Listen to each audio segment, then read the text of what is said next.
Hey guys, welcome back. I hope you are having an amazing day. Let's get right into the stories. The first one is an entitled people story. Now, we've all heard about entitled Karen customers, but have you ever encountered an entitled Karen boss? Trust me, working for a Karen can be even worse than dealing with one as a customer. But add picky customers in the restaurant industry to the mix, and it becomes an absolute nightmare. I learned this the hard way, thanks to a certain boss from hell. But before I delve into the horror story of my experience, let me provide some background context. A few years ago, during my college days, I found a job at a local mom and pop pizza shop. It was a cozy place that served delicious pizza, sandwiches, and salads. The owners, a kind-hearted couple in their 50s, had opened the restaurant as a retirement project and a legacy to pass on to their children. They were genuinely sweet and ran the business with family values in mind. However, things took a turn for the worse when they hired a new manager, Karen. She turned out to be one of the worst Karens I had ever encountered. Initially, everything seemed fine. I even made a few friends among the staff.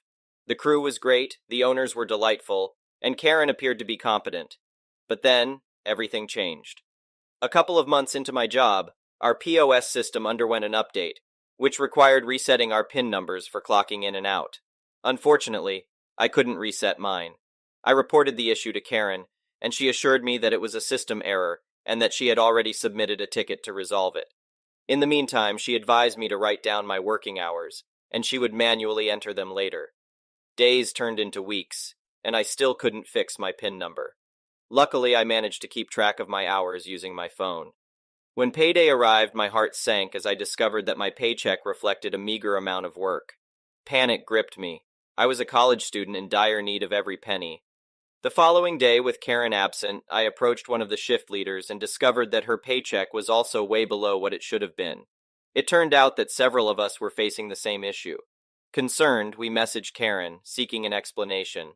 Perhaps it was a POS system glitch, but if she manually added our hours, there shouldn't have been a problem, right? But that's when the entitlement revealed itself. Days went by, and those of us missing part or all of our paychecks received no resolution. Frustrated, we decided to inform the owners.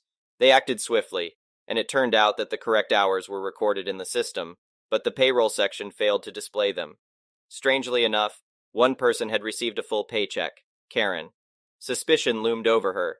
As it turned out, we also collected cash tips each day. On average, we each received about $10 per day after splitting the tips. Additionally, we had credit card tips, which were a welcome addition. However, one day, when I requested my tips from Karen, she casually replied, "Sorry, there were no tips today." This response raised my eyebrows. We always had at least some cash tips, so why the sudden disappearance? I didn't confront her at the time, but a conversation with a close friend and shift leader shed light on Karen's deceit. My friend had witnessed Karen taking money from the tip jar before, but since she sometimes distributed the tips before the night shift ended, my friend didn't initially suspect anything. However, that day, she didn't receive any tips, even though she had seen Karen take them. Determined to uncover the truth, we embarked on a secret investigation. One day, when Karen carelessly left the office door open while going to the bank, we seized the opportunity. Inside, we found our time cards displayed on the computer screen, and it was evident that Karen had tampered with them. The adjusted hours were significantly lower than our actual working hours. She was essentially robbing us of our rightful pay. To make matters worse, my friend, with her insight as a shift leader, noticed that Karen had seemingly transferred the hours she stole from us to her own records. The system appeared intact because the overall adjusted hours matched our clock-in times. It was a cleverly disguised scam, making us practically work for free. We couldn't let this injustice continue. Armed with photographic evidence of Karen stealing our tips and manipulating our time cards, we reported her to the labor board and made the unanimous decision to stop showing up for work. Naturally, Karen wasn't pleased. She retaliated by sending a string of vile text messages to all of us, those who had walked out. She accused us of trying to tarnish her reputation and labeled us as terrible employees. Strangely enough, she even went as far as filing a police report against my coworker and me, accusing us of hacking the computer and editing the time cards. It was a baseless accusation, of course, as there was no evidence to support her claims. In the end, I felt sorry for the owners because the business eventually shut down. They sent each of us gift cards worth $250 as an apology, though I knew it was a meager compensation considering the wages many of us had lost. I prefer to believe that the owners were naive and unknowingly trusted the wrong person. They did, however, send us a heartfelt apology letter. The next one is a pro-revenge story. Backstory: my neighbor, whom we will call David, not real name, and my other neighbor, whom we will call Karen, not real name, often got into arguments about who owns what part of the property. They live right next to each other, so this is understandable. Karen was known for being a Karen, so this explains a lot. Karen had just gotten engaged to her boyfriend, whom we will call Kyle, not real name, who went over to her house a lot, like every other day, and would spend the night there. We saw his car parked there a lot. Kyle would park his car in front of David's lawn because Karen is part of a large family, so they have many cars. Therefore, there is no room in the driveway. David recently got a new camper, one of those massive ones that are practically buses. They needed a place to park it because they didn't feel comfortable leaving it in a public place, but Kyle's car was there. Around this same time, news was spreading around my neighborhood that Kyle and Karen had gotten married. Kyle moved in with Karen and started using the front of David's lawn as his assigned parking spot. He was told that it was part of her property because Karen was a dummy-dumb and didn't understand that property lines exist. There was an incident in the past with a bench and another with a few trees. Eventually, David got tired of Kyle parking where they wanted to park their camper. He had been having to park it down the road in the public camper places or whatever they are called. He began plotting his revenge. His plan was to park the camper in front of Kyle's car so that he would have to pull out backwards. This way, he would have to struggle to get his car out between one of Karen's siblings' cars and the camper. When this plan happened, Kyle came running up to David's door and began shouting the usual, "I'm calling the cops," and whatnot. When David didn't answer, he tried to inch his way out. He ended up bumping into the car behind him and putting a good-sized dent in it. He instantly ran up to Karen's sibling and began apologizing and blamed it on David. Now Karen's entire family was mad at David.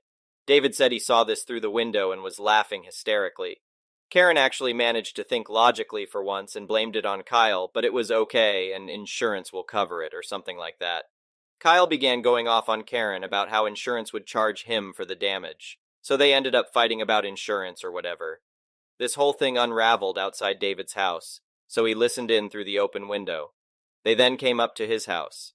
David answered the door, and all of them but Karen instantly started going off about how he caused a dent in Karen's sibling's car. He said that Kyle's car was parked on his property and that he needed to park his camper somewhere. He dug out the property line drawing or whatever and showed them all. Karen was pissed. Karen said that he had drawn those lines himself and that the actual lines were farther to the left, giving her more property, and expanding past where Kyle was parked. Keep in mind, Kyle was parked by the windows of David's house, clearly on David's property. At this point, I could hear yelling from a few houses down and walked over to listen for that sweet, sweet internet karma. Karen ended up calling the cops because David was disturbing the entire neighborhood.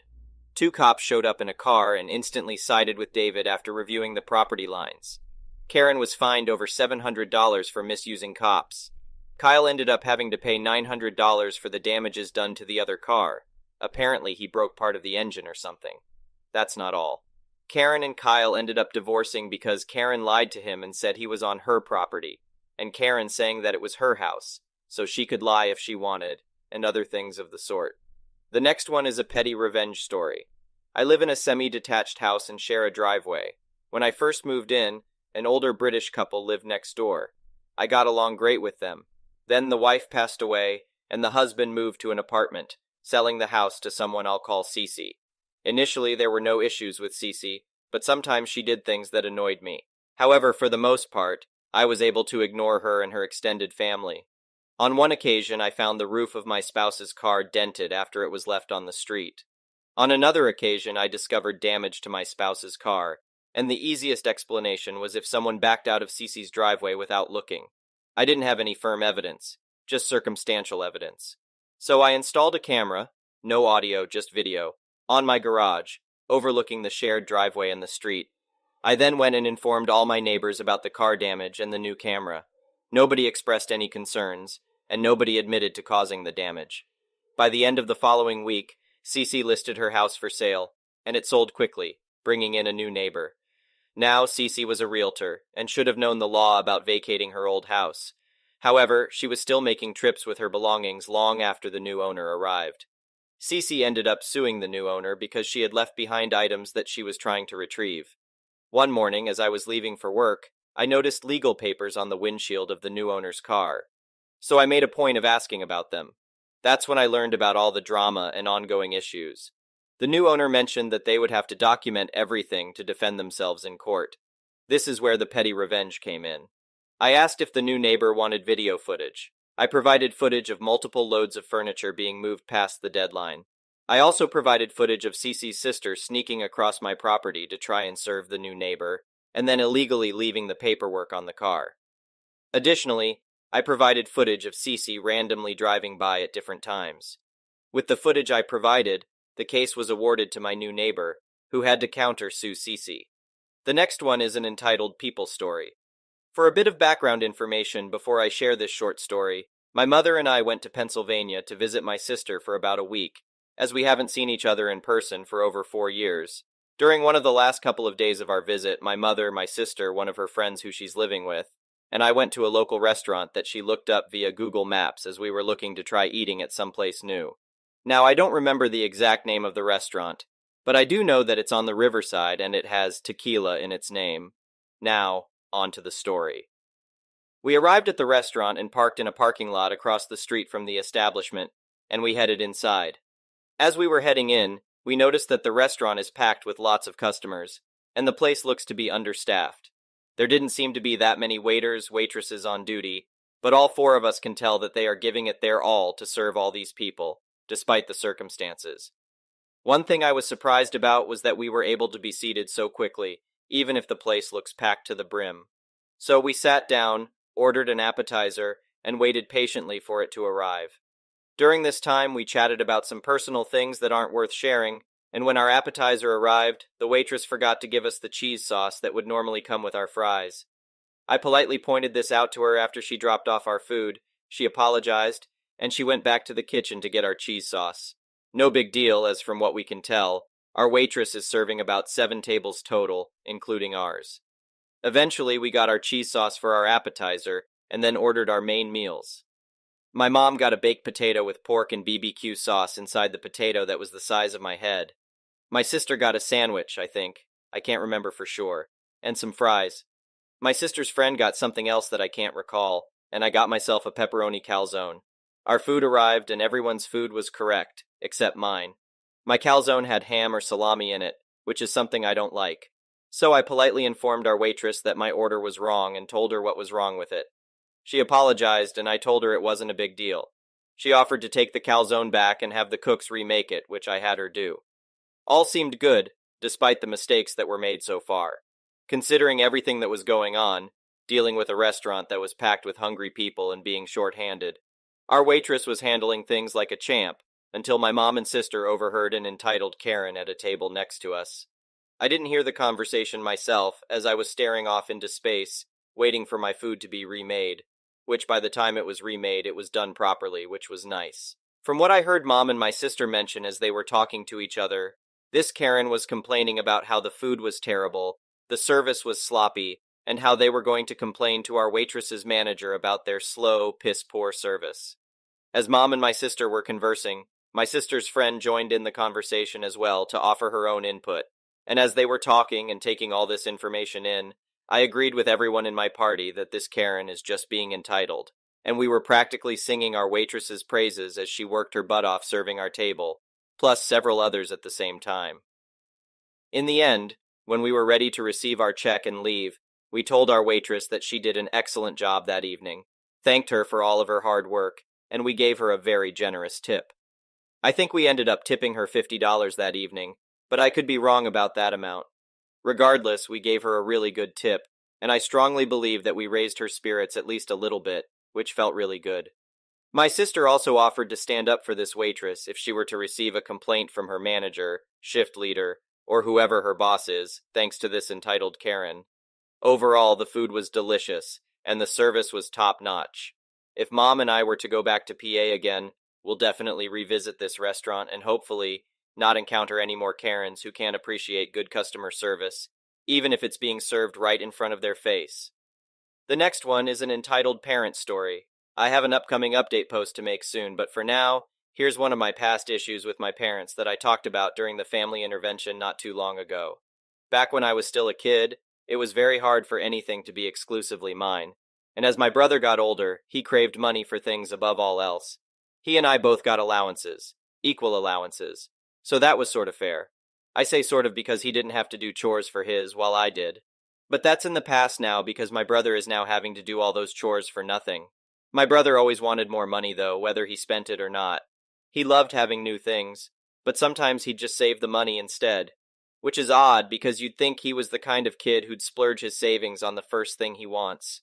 My brother and I both got allowances of about $25 a month, and I was pretty thankful for it.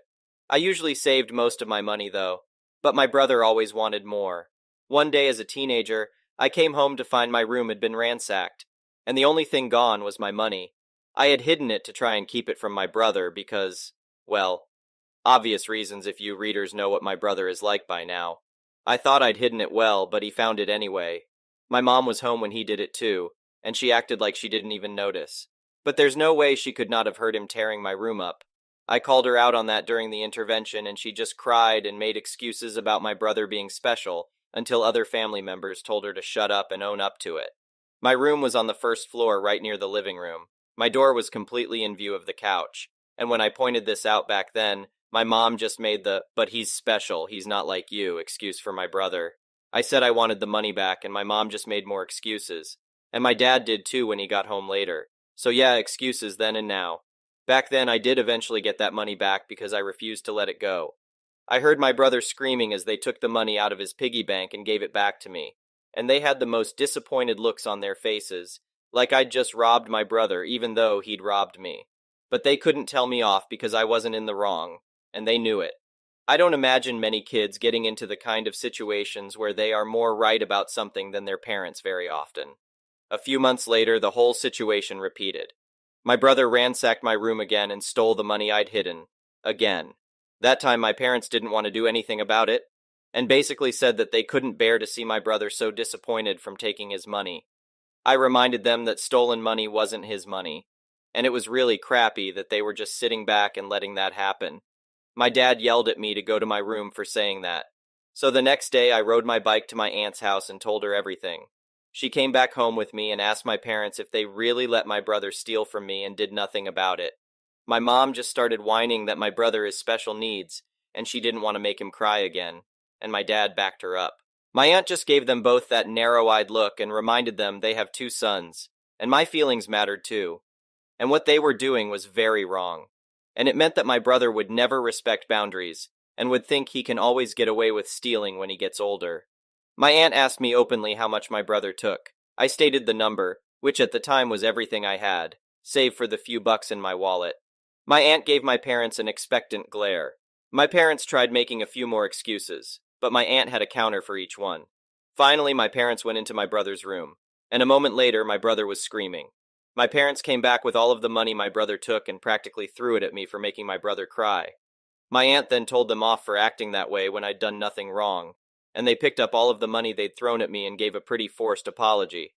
My aunt said that she'd be severely disappointed in them if they let this situation repeat. And before she left, my aunt offered for me to hide my money at her house in a lockbox she had. I took her up on that and started keeping my savings over there. My brother ended up ransacking my room 2 more times looking for money, but I was keeping every cent I had at my aunt's house. My parents actually asked me where I'd hidden it, and I refused to tell.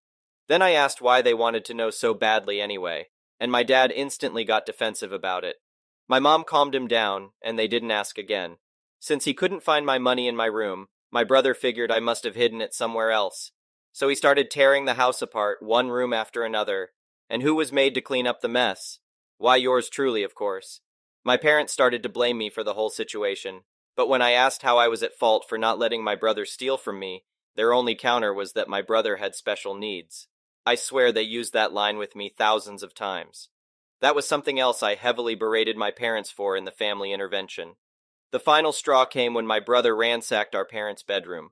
My parents had a small suitcase safe that they kept some cash in, and my brother locked himself in their room, then took the whole safe and started bashing it around on stuff to try and get it open because he couldn't find the keys.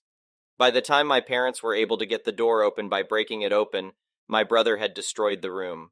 And he never got that safe open. He just sat on the floor clutching it and crying about the money inside it. My dad was so angry that he turned red, and he actually started yelling at my brother and grounded him. A very rare sight for me to see back then indeed. Then my parents forced my brother to help clean up the mess. After that, my brother never ransacked mine or my parents' rooms looking for money again. But he'd still go rooting around every time he got an idea where my savings might be. So I started acting like I was giving hints by repeatedly going into certain places while he was watching. He ransacked the backyard shed, dug a bunch of holes in the yard and under the back porch, and even ransacked the attic. My parents really hit their breaking point with the attic and grounded my brother again. They never figured out I led him on either. My parents did eventually figure out I was keeping my money at my aunt's house, and they didn't argue with my reasoning for doing it. But either my brother overheard or one of them spilled the beans to him because the next time we visited my aunt, my brother tried to hunt for the money, but my aunt yelled at him to stop, and my brother would just sit on the floor and cry. This happened a few times, and my aunt bluntly stated she'd press charges for any damages if my brother ransacked anything, and also kept a digital camera on hand to record anything if need be. My parents heavily scolded my brother to stop looking for my money. It wasn't his, and he can't have it. Cue more screaming and crying that he wants it like a 3-year-old, even though he was 7 at the time. Then my brother said he didn't want to go to Auntie's house anymore, so my parents visited less. My aunt visited us a lot more than we visited her anyway. I was pretty much able to keep my money away from my brother until after I moved out. He's never managed to steal cash from me again. His classmates at school were another story. He was caught looking through the backpacks of other kids many times, and he was forced to return stolen stuff and then sent home, where he'd cry to mom and dad, who then tried to have words with the school, who berated them for letting my brother think what he was doing was okay. They had to teach my brother that it's not okay to go through other people's stuff, and I actually heard him say, "But I wanted what they had," a few times. This excuse got used again when my brother stole an envelope with birthday money from a cousin during their birthday party. He tried to stuff it in his shirt and walk out with it later, but the cousin noticed it was missing, and I suspected my brother right away and pointed everyone to him. He ended up crying and thrashing when my dad found the envelope hidden in his shirt. We left that party early. Thank you for watching. I would really appreciate it if you could like the video and subscribe to our channel if you haven't already.